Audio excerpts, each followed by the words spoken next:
I'm Luke Storey. For the past 22 years, I've been relentlessly committed to my deepest passion, designing the ultimate lifestyle based on the most powerful principles of spirituality, health, psychology, and personal development. The Life Stylist Podcast is a show dedicated to sharing my discoveries and the experts behind them with you. Welcome to this Q&A Solocast number 417. Today we'll cover the following: the most affordable red light therapy, healing emotional trauma stored in the body, detoxing aluminum with silica, whole house water filtration, keto and problematic diet fads, the best Shilajit products, how to find legit Sananga Eye Drops, toxic mold remediation do's and don'ts, and finally, gray hair hacks. You'll find the show notes, links to everything discussed, and transcripts for this episode at lukestorey.com/417. And next Tuesday, we're back with episode 418, Injection Recovery Protocols and Finding Forgiveness for Perpetrators of Evil with Jonathan Otto. If you're one of the folks posting questions in my Telegram group about your buyer's remorse in taking the quaxine and wanting to recover from the damage caused, make sure to catch that one. Now, it's pretty out there, but I think it will be useful for many people, especially those in that category. The questions answered in this episode were all posted to the Life Stylist Podcast Facebook group. We have a community of about 6.7 thousand like-minded people in there who in many cases answer the questions better than I can. So click your show notes for a link to that page, then request to join and post away, and I might even answer one of your questions on a future Solocast just like this one. Alternatively, if you are adverse to Facebook due to their communist approach to censorship, please join my Telegram channel where 4,500 of us discuss the forbidden topics daily. You can find that group at lukestorey.com/telegram. Now, before we begin, I feel compelled to share that I am not a doctor and do not offer medical advice. I'm sharing my personal experience and things I've tried and learned along my journey. So please talk to a professional if you are seriously ill or in any danger of any kind or to any degree. While I do my best to provide accurate information in the Q&A shows, I'm always learning and expanding my knowledge base.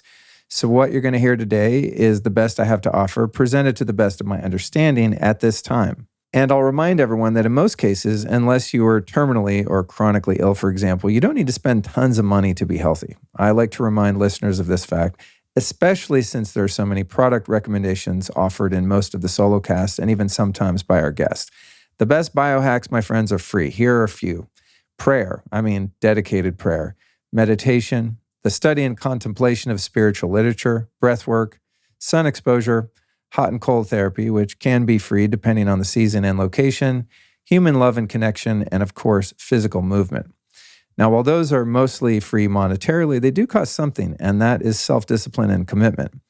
Many of us would rather just pop a pill or use some high-tech device to change our state of well-being, and I get that. I often share that sentiment. But there is much more to be said for taking the reins of our life and creating habits and lifestyle practices that enrich our experience without having to spend our life savings to do so.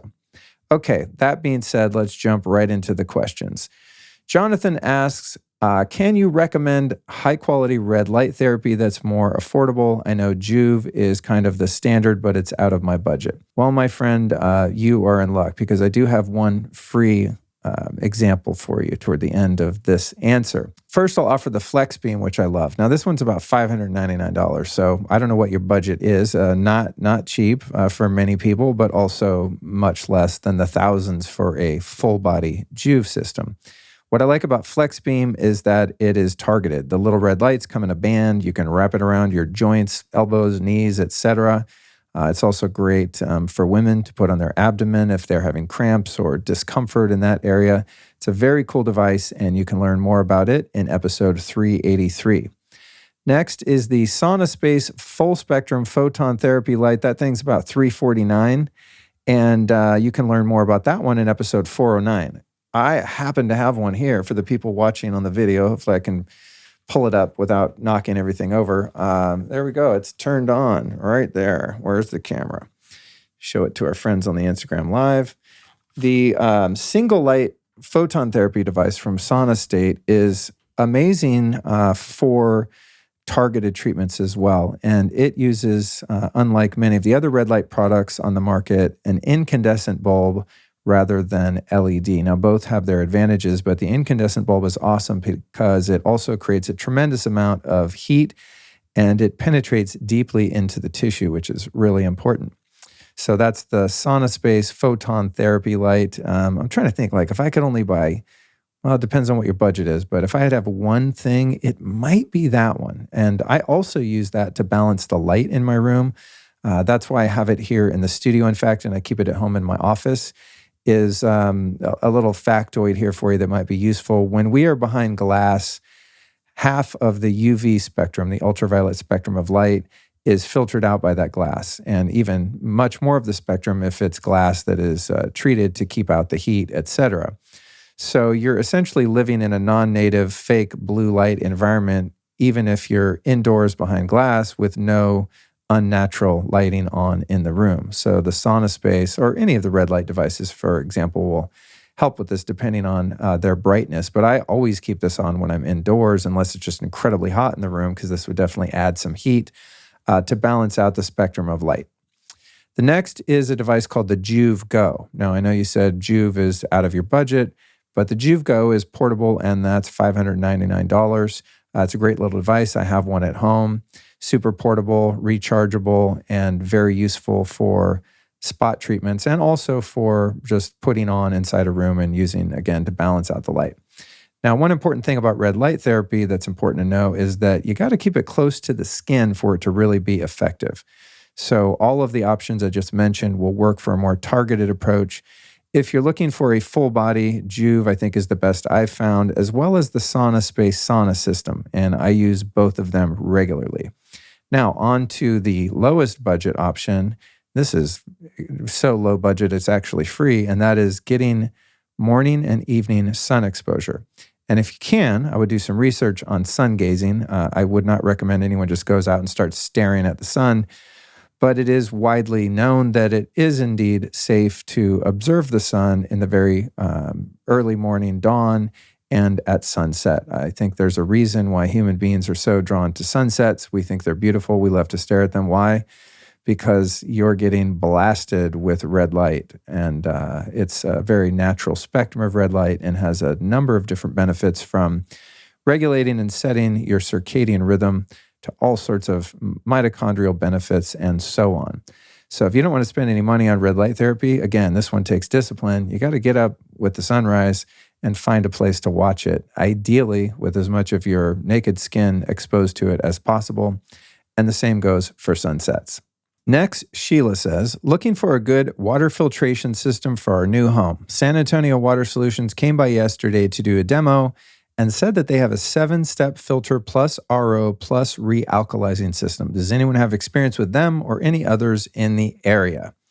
Now, I've done a number of podcasts dedicated specifically to water, and most recently, one with all of my filter recommendations, which was episode 396. And that, of course, is linked in the show notes, along with, of course, everything I'm going to discuss here. The system you mentioned sounds pretty legit as at a glance. I haven't researched them, but I love that it has reverse osmosis.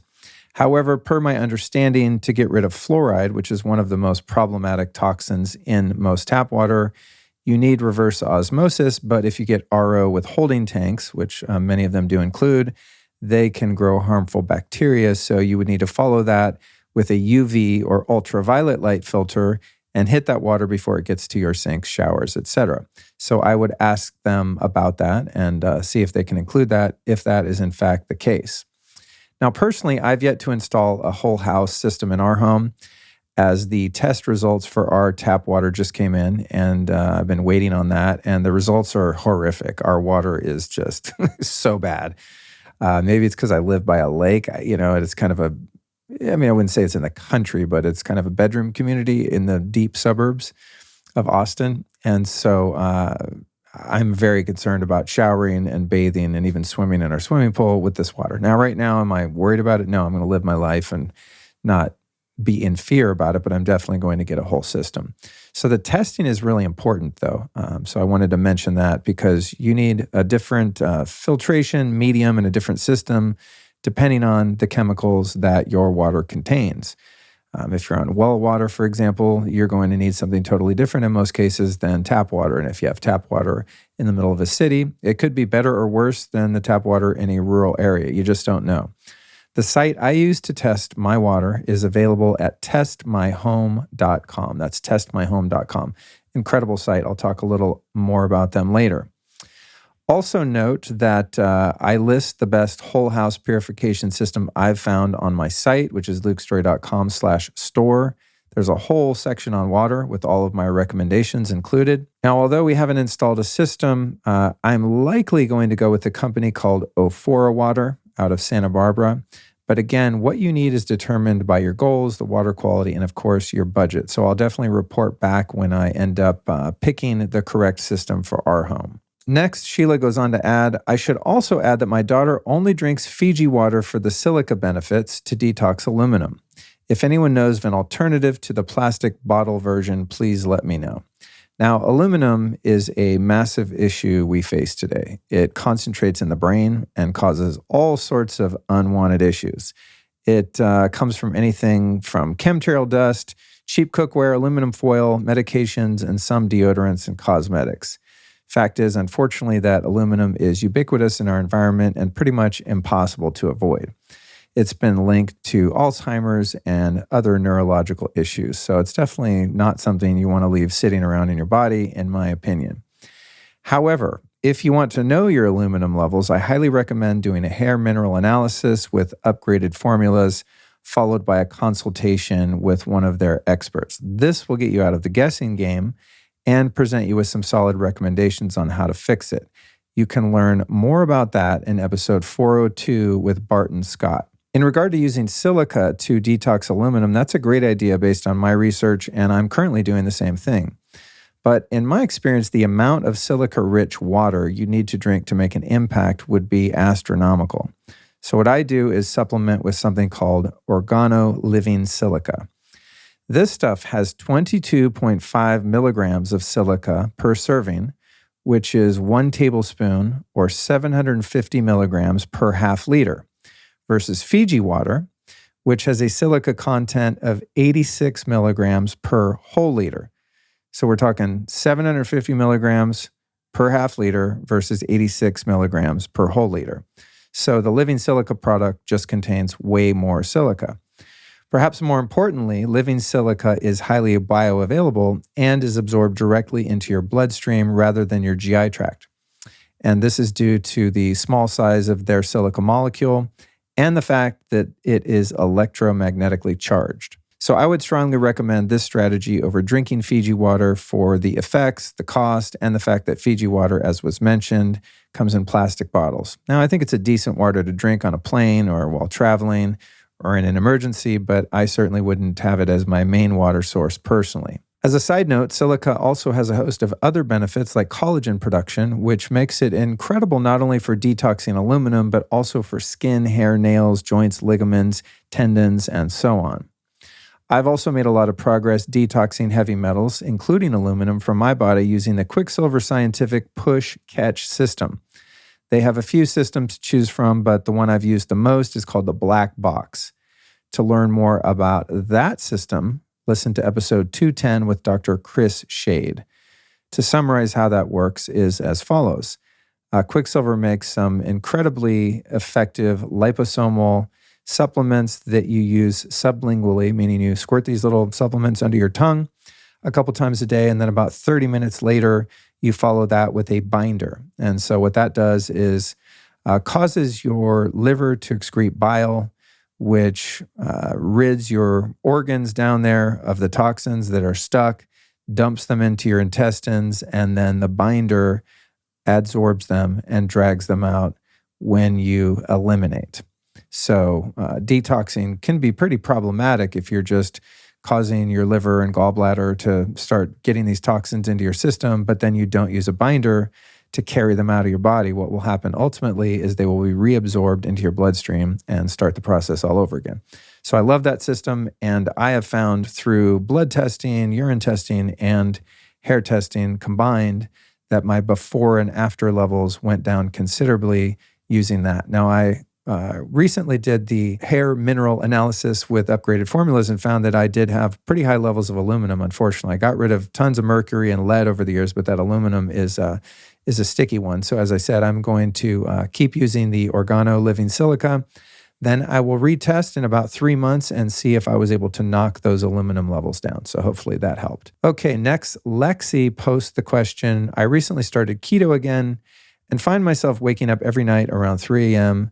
and occasionally liver tenderness. Thoughts? Well, I do have some thoughts. I'm certainly, admittedly, not an expert on ketosis, but after 25 years of experimenting with different fad diets, I personally have arrived at a diet that works best for me, and that is no diet at all. I found keto to be very difficult to follow, first off. I mean, it's just like everything has carbs. I'd be testing my level of ketones, and I didn't think I ate any carbs, and there they are, It's also just kind of hard on my system and a bit too extreme, and just created too much stress to try to follow it. And I think for me, at least, that stress was not worth the effort put in. And yes, it's not great for sleep quality.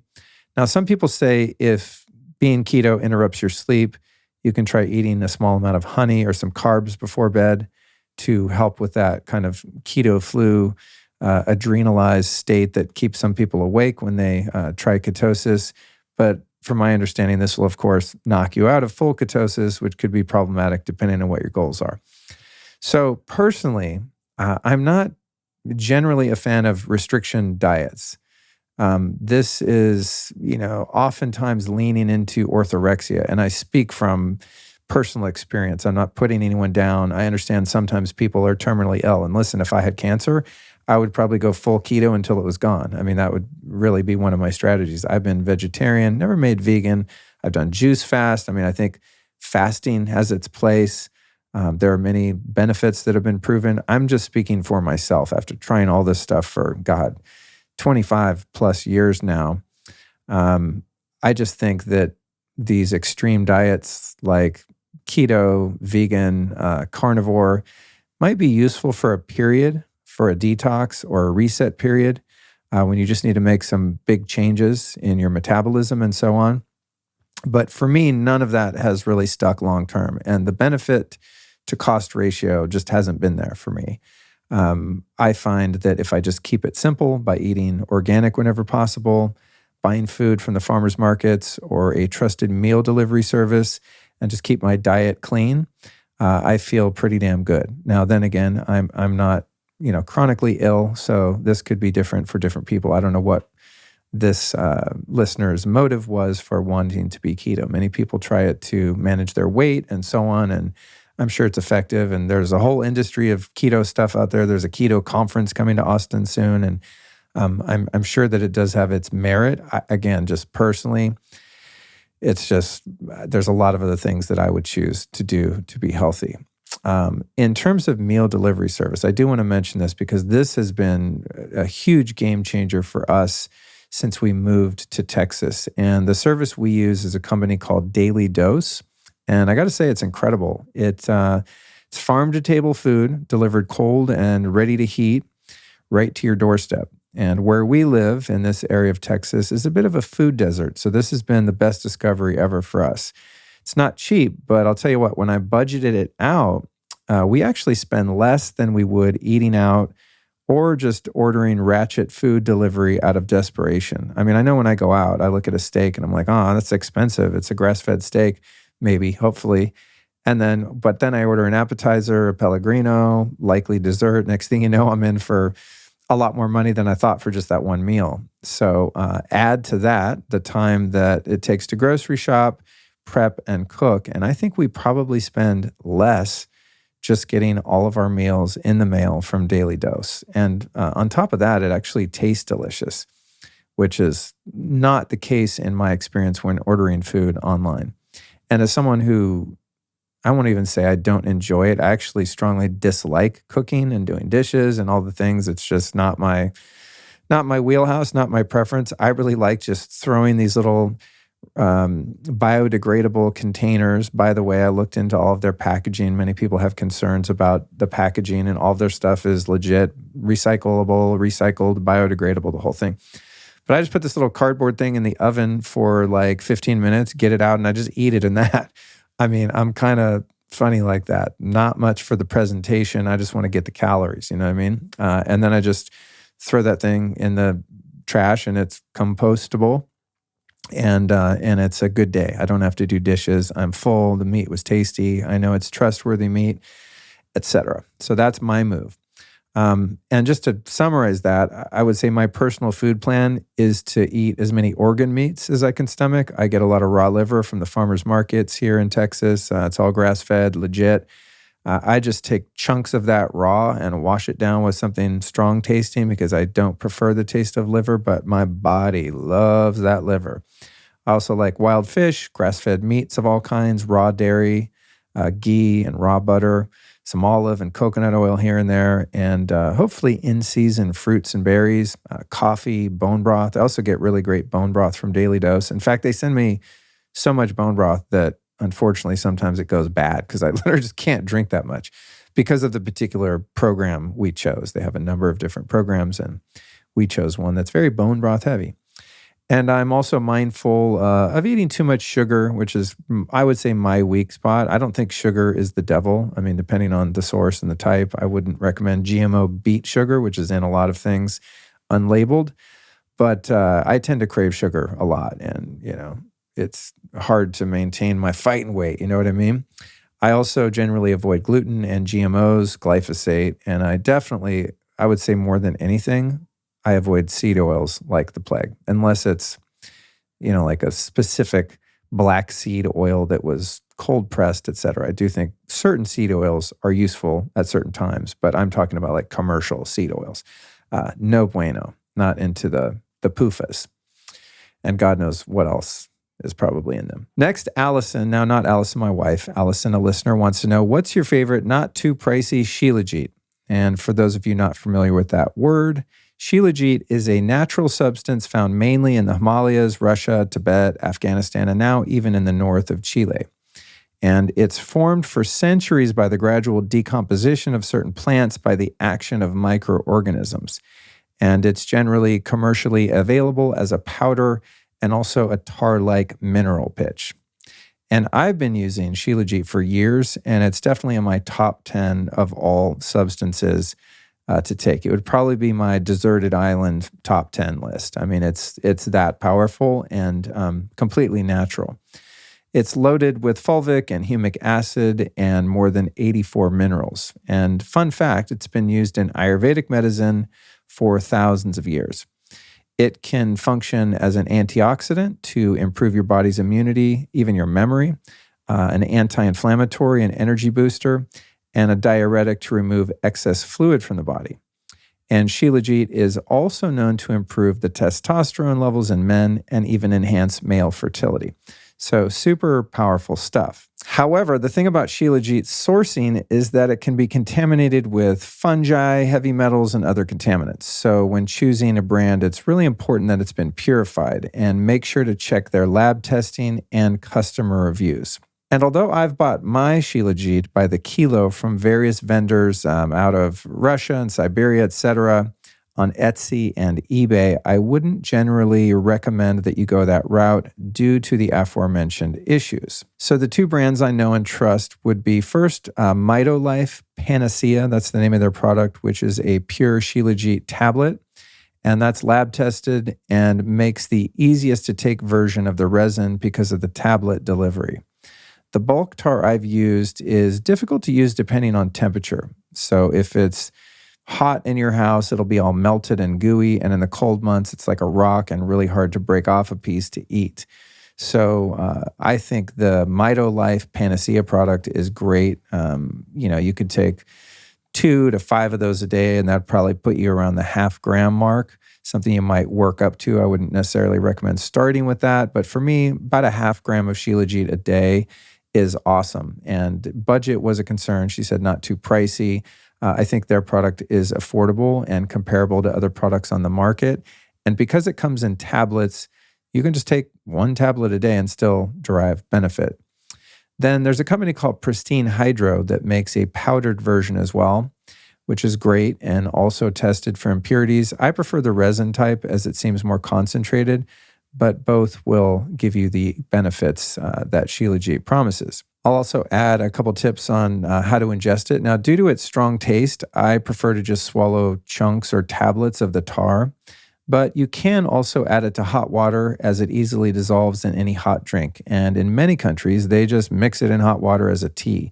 I used to throw the Shilajit tar in my coffee and just make this incredibly powerful elixir, which I'm sure was great for me, but after some time, I found that it just ruined the pure, beautiful flavor of my coffee. So now I just kind of roll up a ball of it or grab one of the Mito Life tabs and just wolf it down with anything I happen to be eating or drinking at the time. One last thing I might add is I would definitely recommend taking Shilajit with food. For some people, it can be quite strong at first.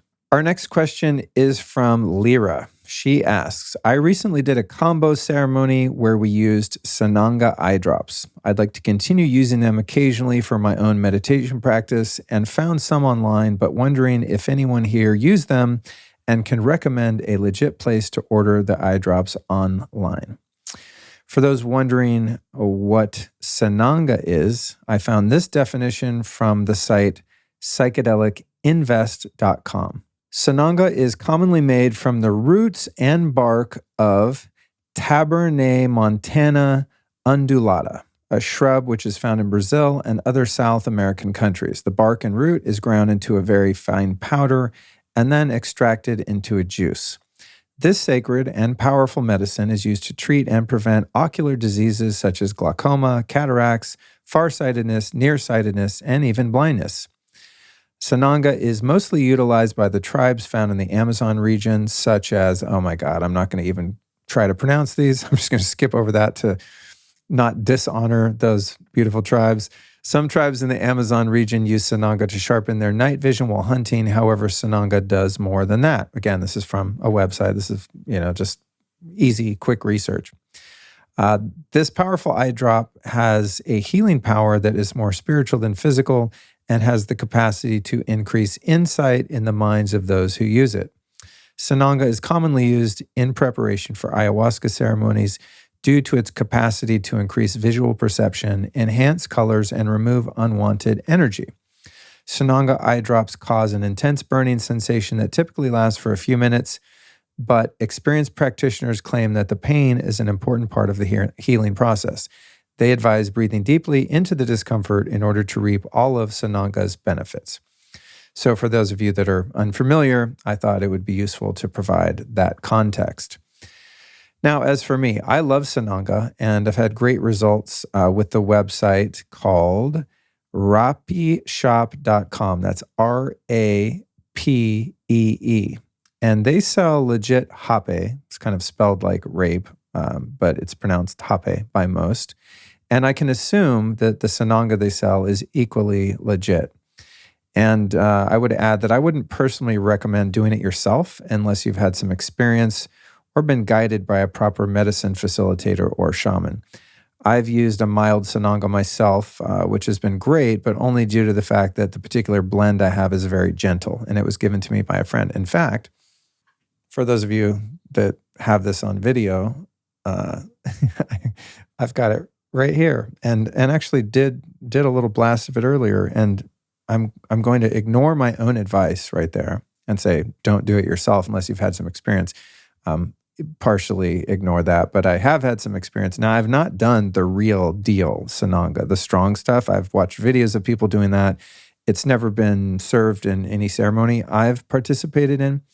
But from what I understand, it's very painful. I remember my wife, Allison, I believe did it some time ago and said that it was awesome and beneficial, but excruciating. So as I said, that the stuff that I have from my friend is very diluted and almost indiscernible in its subjective feeling. But I do like it because it does absolutely brighten up my vision. And I also find it to be really useful when I just need to drop in and focus and just get in touch with that inner part of myself, which is a really important part of recording these podcasts. So oftentimes I'll use something like coca powder paste or Sananga or hape when I'm actually sitting down to do some work. So this type of work for me is actually quite ceremonial because of the intentionality behind it.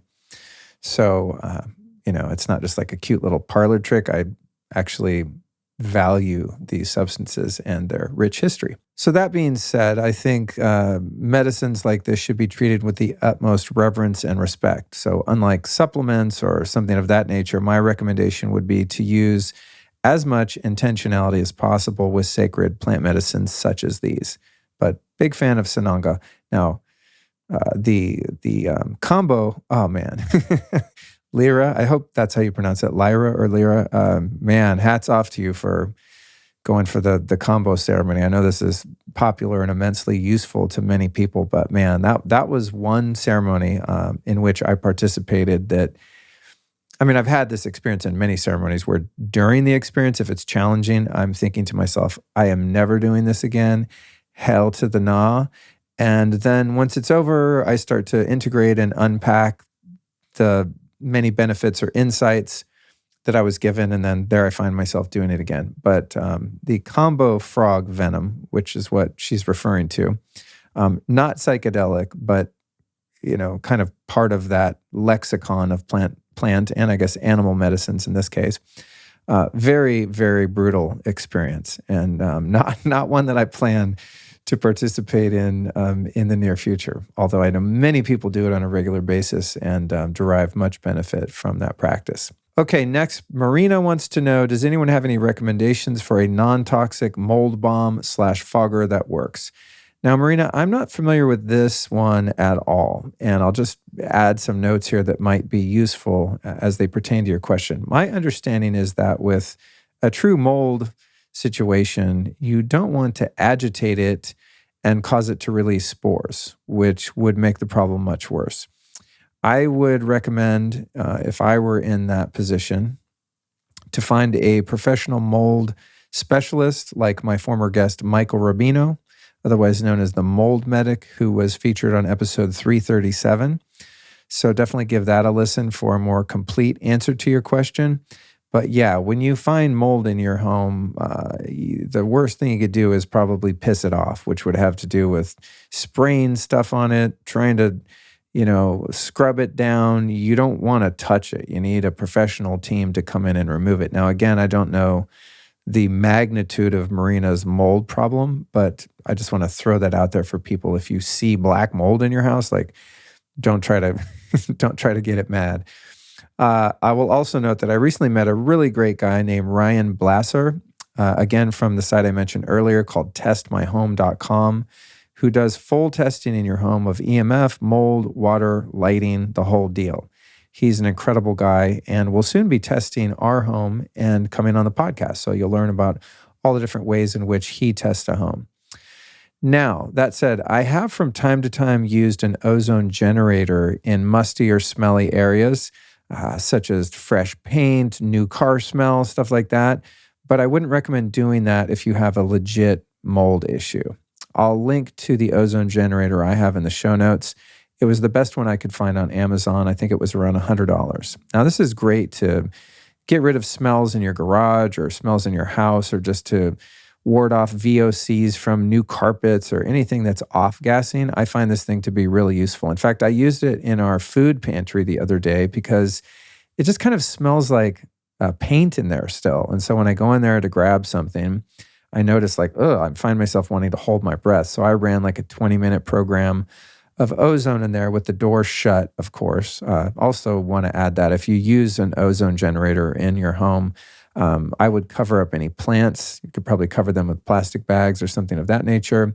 You definitely want the pets out of your home, and you do not want to breathe ozone while you're in your home. So I would run the ozone in this pantry, for example, then air it out, and then feel free to go in there. And I also might add that there is a distinction between this type of ozone generator, which is essentially like a small box with a fan on it that produces ozone that fills the ambient air in a space, versus an ozone generator like the Simply O3 generators that I have on my site that I have and use at home, which is a medical grade ozone generator to be used internally in your body. So there's the medical grade internal generators, and then there's essentially a souped up air purifier ozone generator, which is what I'm referring to in this answer. And in closing to that question, I am a massive fan of ozone and think it has widespread applications. But again, I would be mindful about agitating a serious mold infestation in your house with ozone without first speaking to a professional tester and remediator. Our next question is heartfelt and one that I relate to so deeply. It's from Asha. She says, I just listened to the Emotion Code episode, and it got me thinking about how much stuck emotions I must have in my body. I have been through so much trauma in the last 15 years, one thing after another, often the same cycles playing over and over, like my subconscious creates it. And I would add, Asha, that in my experience, that's exactly what creates it. She goes on to say, I've done a lot of healing, but maybe I've barely scratched the surface. There is very little space in the past 15 years that hasn't been some sort of stuck place with physical and mental issues. I've created another traumatic situation that I can't seem to get unstuck from. It seems like even a small shift might open me up to possibilities that my small mind believes are not possible. That's a huge step right there, by the way, Asha, because when you're in the pain of really what we're likely discussing is PTSD, like post-trauma, what happened after the trauma. The trauma is an event, and then it's how we hold it, what we do with it, right? And in my own experience, acknowledging that there's something wrong, or not wrong, but something that is asking to be healed or explored, and just having a 1% degree of hope that I might be able to heal it, has, in fact, led the way to making that possible. So I was really glad to hear that. She also adds, is there something I can do to begin to remove these emotions and trauma that doesn't cost money? I'm sure that my life would begin to change once I can let all of this go. Man, again, my heart goes out to Asha, as I myself have had to work through a ton of PTSD and trauma. I've done so many things at this point that it's honestly tough to even pinpoint what was most effective. It's as though each experience or healing modality led to the next and the next. And now, at the ripe old age of 51 years old, I definitely, thankfully, with immense gratitude, find myself at the most healed point in my journey. In fact, this was illuminated for me just yesterday morning when I experienced a situation with someone that would have formerly been so next level triggering. I feel like my head would have exploded. And somehow I was able to practice a razor sharp presence and an open-heartedness and a vulnerability in this moment. It was a moment of conflict with someone, and I was actually shocked afterward that I was able to hold space for myself and for that conflict resolution without feeling like I was under attack or under threat. In other words, my nervous system had been reattuned to the point where I could just remain in the communication and remain open and really truly listen, to deeply listen, and to gain insight from that communication. And kind of doing it even, I was going like, why am I not totally freaking out right now? But definitely afterward, I had to give myself some humble credit, that, God damn, man, all of that work is paying off and has paid off. So let me see if I can add some insight here in terms of what has helped me. And I think the tough part here is that almost nothing that has truly moved the needle for me has been monetarily free. I mean, I guess that the levels of grace that have been bestowed upon me have been free, right? Like there were prayers answered in various ways that I think helped me tremendously in terms of healing from trauma and PTSD.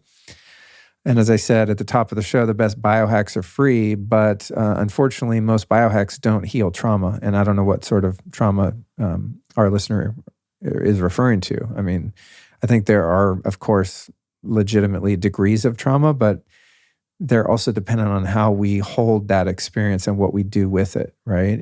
I think Gabor Mate says, it's not what happened to you.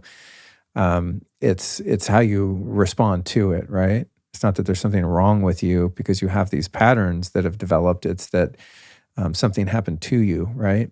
And no amount of red light therapy or ice baths. Well, ice baths could actually help. I don't think they'd heal trauma, but they definitely help atone the nervous system and realign so many things in your body. At least for me, they have.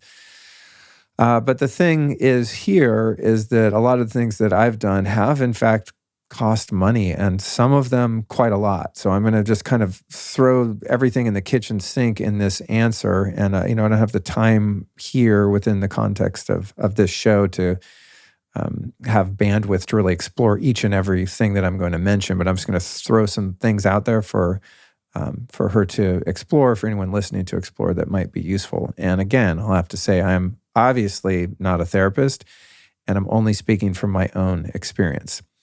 So the big needle movers for my trauma/PTSD have been, well, I'll just list them, I think, from least expensive to most. First would be Kundalini Yoga, incredibly healing and transformative, and a practice to which I was committed for 7 to 8 years. I mean, many times a week, 90-minute classes, just really devoted to that practice. And I know there's been a lot of controversy around that particular branch of yoga as a result of things that went on with Yogi Bhajan, the man who supposedly brought it here, etc. Regardless of any scandals or anyone that was harmed as a result of that person's behavior, I still nonetheless have found that practice to be very supportive and had some of my first initial spontaneous trauma release experiences, specifically in the longer workshops where you're going for 2, 3, sometimes 4, even longer in some cases, and just had fits of spontaneous tears and wailing, crying to ecstatic, psychedelic laughing. I mean, really powerful stuff because of the mudras, the kriya, the way you move your body, the way you breathe.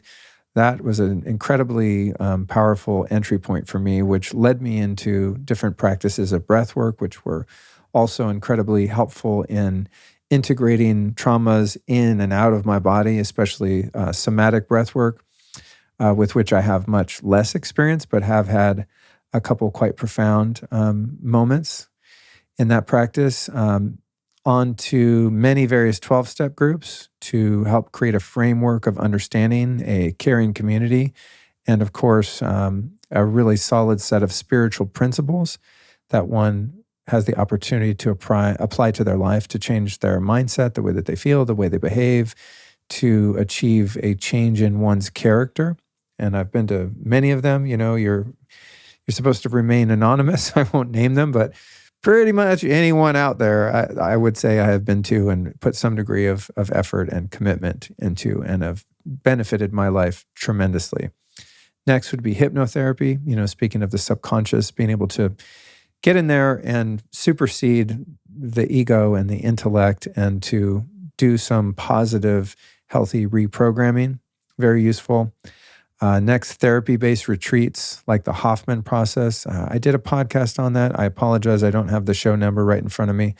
But that was a really good reset for me. And there's another one called On-Site outside of Nashville, Texas that I went to, I think, twice and did a lot of experiential therapy, a lot of group therapy, a lot of trauma release that was useful and I think just part of the journey. I don't think that was the be-all, end-all, but it definitely helped me to gain an understanding of how the trauma that I had experienced was, in fact, motivating so many of my poor decisions. Reading books, education, reading books about trauma, family systems for an intellectual understanding of the problem to start to connect the dots.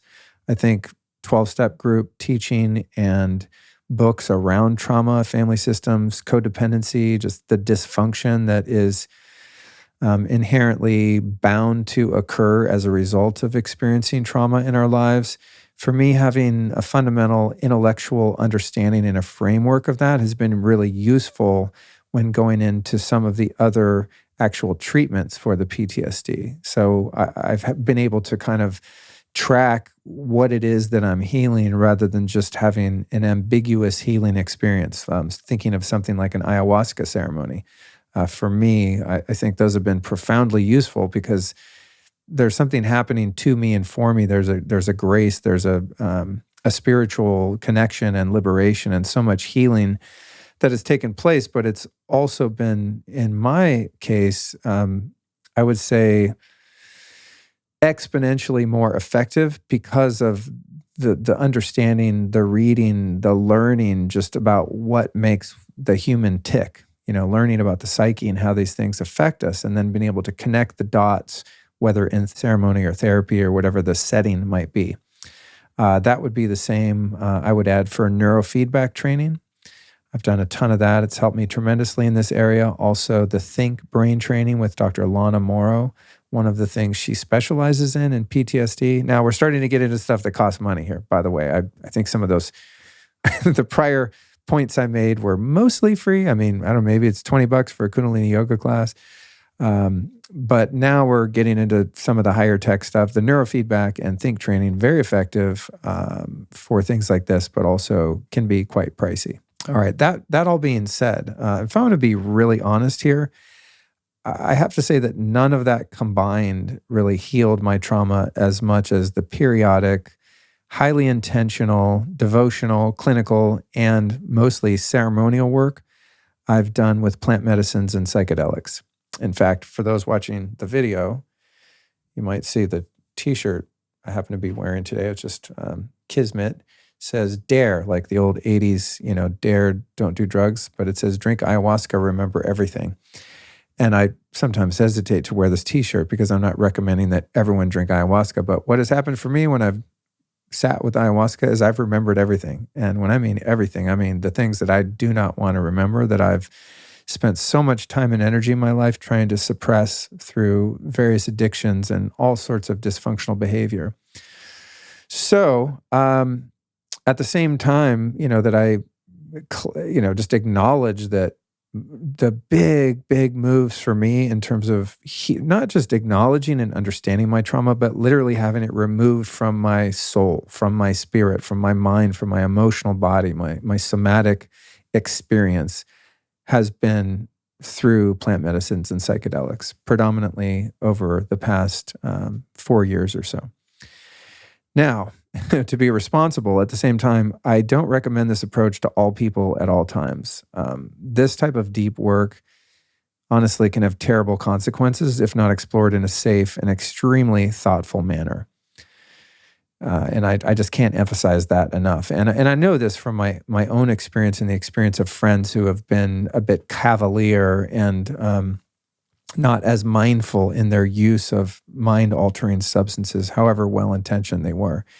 I mean, going back to my teen years and my early 20s before I thankfully sobered up, I used to use things like LSD and mushrooms indiscriminately and just have horrific experiences, which probably scarred me and really actually emphasized my PTSD. And I've also had friends who have been less prudent in their use or the frequency or in so choosing these experiences and with whom they participate, that have had really challenging times, man, where they've, can't stop tripping for 2 months or whatever. I'm not going to go into details, but this is widely reported. So I just, it's important that I add the caveat that particular route is definitely not for everyone. I mean, there's complications with different types of mental illness and psychiatric medication, and also probably many ill-intentioned practitioners and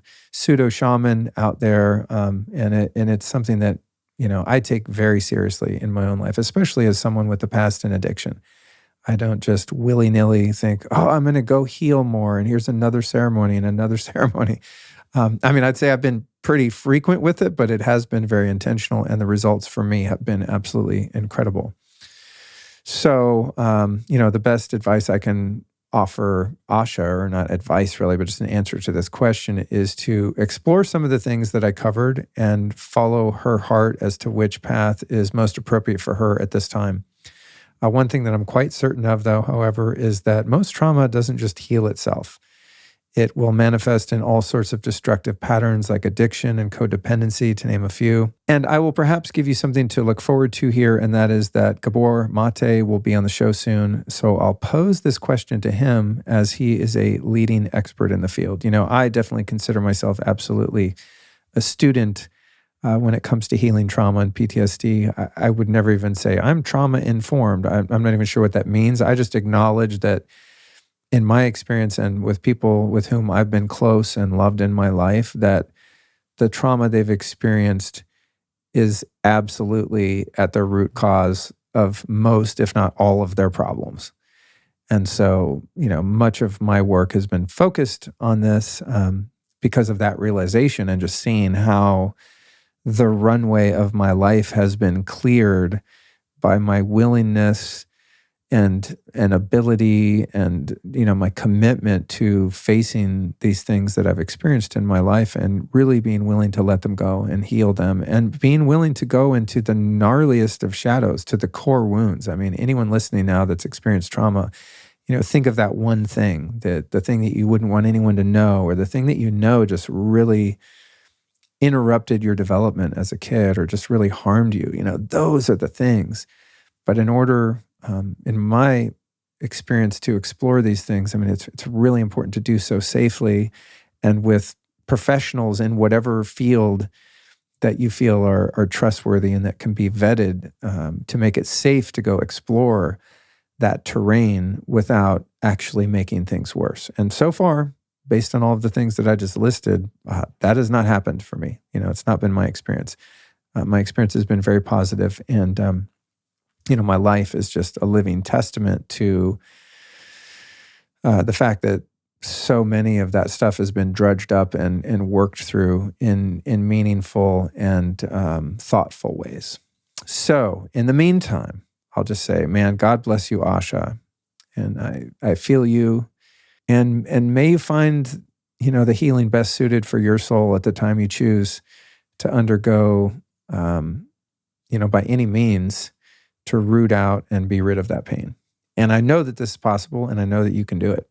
And so can, I think, anyone listening that has the capacity for self-honesty and that can summon the courage and also just the, ability to follow one's intuition and to be guided to ways that are safe and effective. So hopefully some of those things were helpful.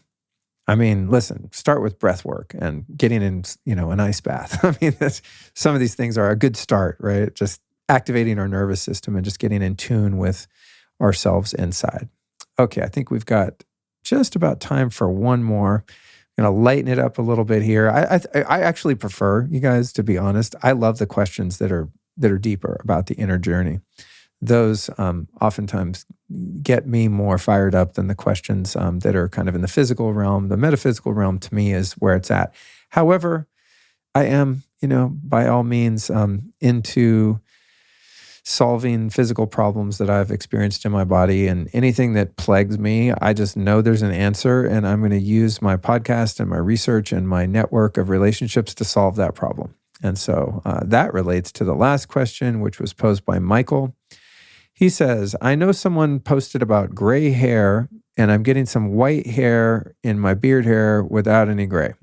Okay, so basically his question is about, what do you do about gray or white hair? He says, I already take some C60 and 12 milligrams of astaxanthin, and my multivitamin has some copper in it too.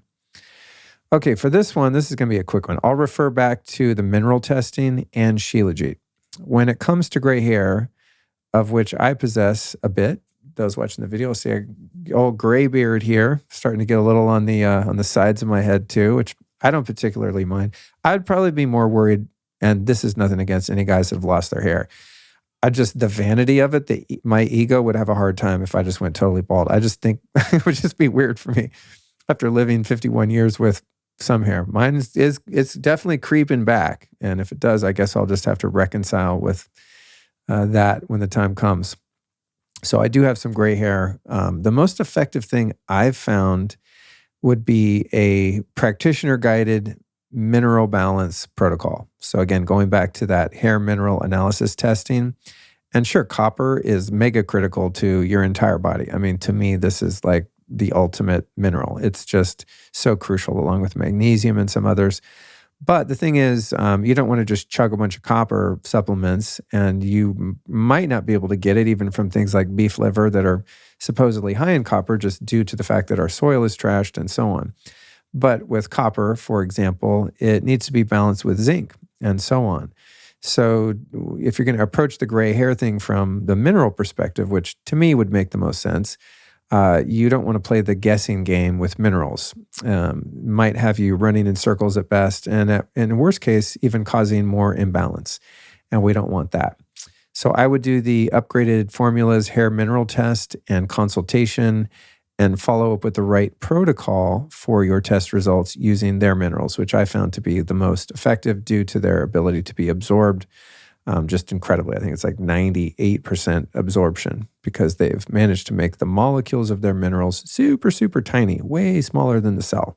So they get in there easily. I also like the C60, and I use a number of different brands of that, but I'm not aware of it helping internally with hair color, although I've not thoroughly researched that. I know C60 has some proven efficacy in terms of hair loss. And actually, I have microneedled my scalp and put C60 serums in there. I haven't done it consistently enough to really notice a difference, but there is quite a bit of research that proves that that is in fact effective, but I've not heard that internally, although it could be true. And lastly, I would add that it is widely believed that Shilajit is very effective for hair color restoration, and I'm guessing that is likely due to its high and balanced mineral content. You know, Shilajit is just loaded with minerals, and they are balanced by nature, as it's a totally natural product. And as I said earlier, essentially what Shilajit is a mineral tar that is made by nature, by the decomposition of plant matter and maybe even animals. Who knows? Some people say Shilajit has bat shit in it. I don't know. You know, us health nuts have been accused of being batshit crazy, and that might just be the case. So hopefully that helps, Michael. Again, not an expert on the gray hair thing, as you can see, because I still have some, but you know, at 51, I'm surprised sometimes that my dark brown hair is not totally white, and it doesn't seem to be really growing. I mean, it's like every couple of years, there's a little bit more on the side of my head, but I think it's totally fixable. I happen to believe that. I don't think it's a genetics thing so much as just imbalances in the body. And to fix those, again, testing.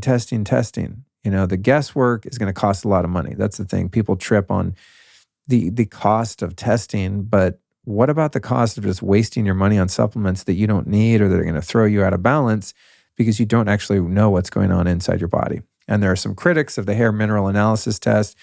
There are also critics of blood tests and urine tests. And, you know, I don't know that any of them are, you know, just the be-all, end-all of accuracy.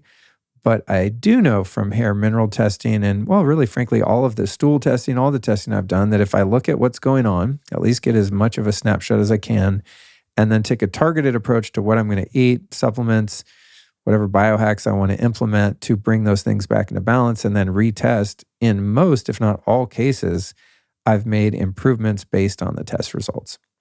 So that would be how I would approach that. And that, my friends, brings us to the conclusion of this Solocast episode. Again, you can find show notes to everything discussed here today at lukestorey.com/417.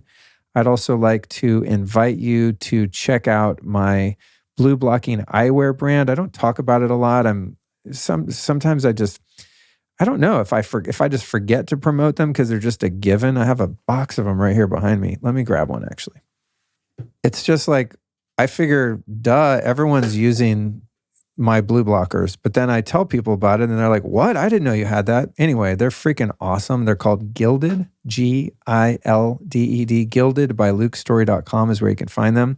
For those of you watching the video, these are one of the daytime frames. These are the yellow lenses.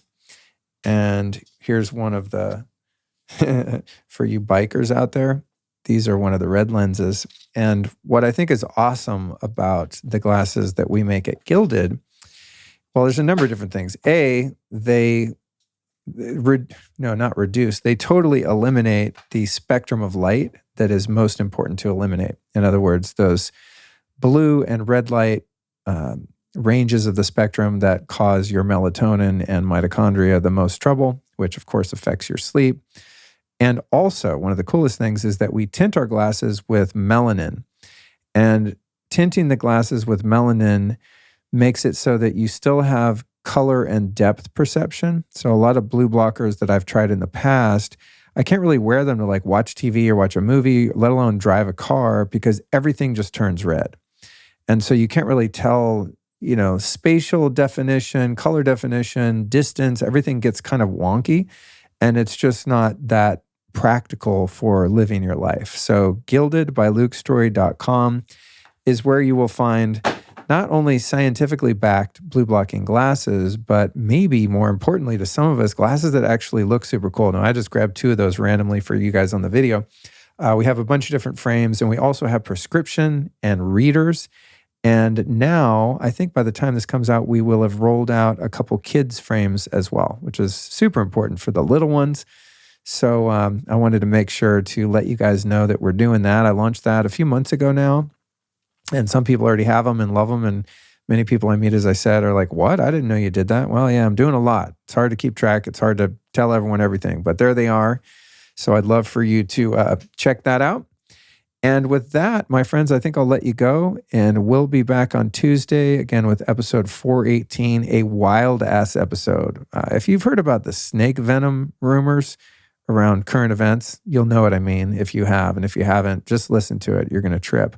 But man, there's some wild things going on in the world right now. And our guest next week, Jonathan Otto, offers some very important applications in terms of solutions to harm being done to people currently in the world, but also, and maybe even as, if not more important, a great perspective on finding forgiveness for those that harm other people, which is so prevalent in the world now and so obvious, yet at the same time standing up for what's right. So it's ended up being quite a philosophical question next week for 418, and one that I enjoyed immensely. But I think the hooky thing about it is just the snake venom thing. He explains that with some in a simple, approachable way, but also in a way that, to me, I mean, it was pretty convincing. I was like, oh, that's what happened. So if you're curious to learn more about that, and also again recovery protocols and things like that, next week's show is going to be for you. And with that, my friends, I think we'll close. Thank you so much for joining me on this episode, and I can't wait to be back with another one.